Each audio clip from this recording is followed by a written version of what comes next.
So, I hear your stick is flaking.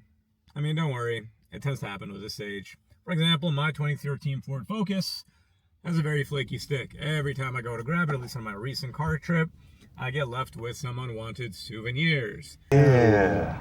I was down in Philly and I didn't really have the time to fix it, so I started just crazy gluing. And it worked well enough for the road trip. I was able to get home because even without that, you could feel the sticky adhesive stuff on it.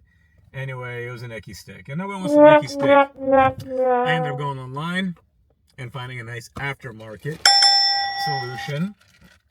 You have a couple of different options when you do this, and the price difference really is not significant. I'm going to link this one in the description, but I ended up getting another one along with the boot. Now, you could just get the stick itself, this guy on the collar, because you can be unscrewing it and screwing it, and then there's a little release on the collar. Kind of looks like that. I'll have a little bit about how to take that off in case you are doing a nub. I went the easy route. I just got the whole unit, and honestly, this is not going to be a tricky job. So if you have a Ford Focus, mine is currently 13 years old and just constantly disappointing me. It seems to be like a hidden mission that it has, that it does brilliantly well. Just the amount of things that start to fail. Recently it was the radio, now it's the stick. Anyway, this one should be pretty easy to fix. Let's dive into it.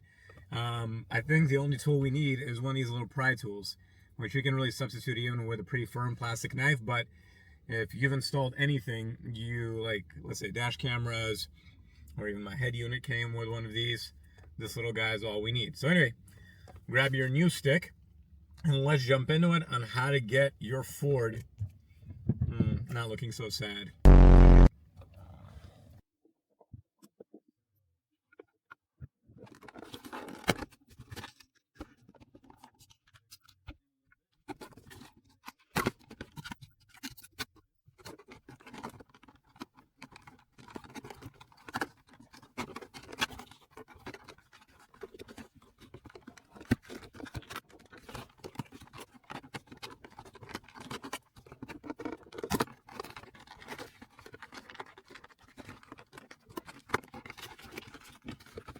Lizard.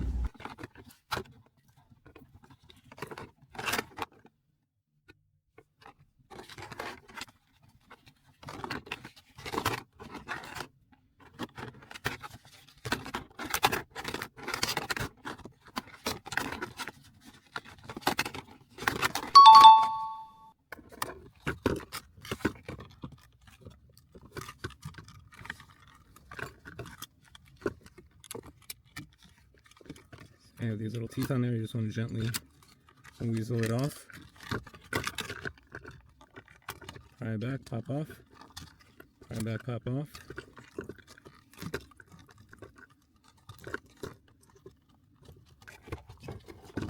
Now I pried all of them back. We lift out our old one. We have our trim piece.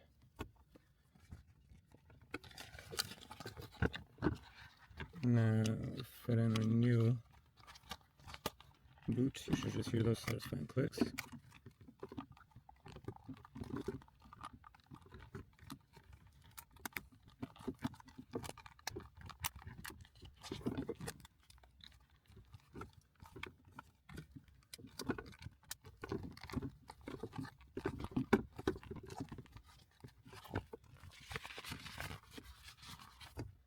Now flip it upside down, start threading it on.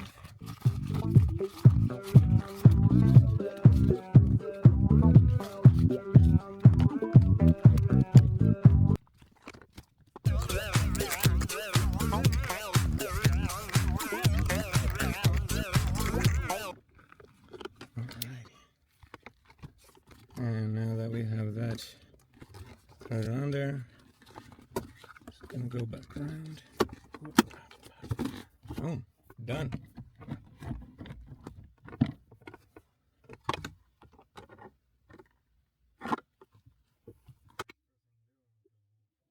First thing you want to do is just peel the boot back and really peel it up there so you can see where this sort of rubber stopper is. And now we have 4 clips here. So it'd be better if you have a flathead instead of a Phillips like me.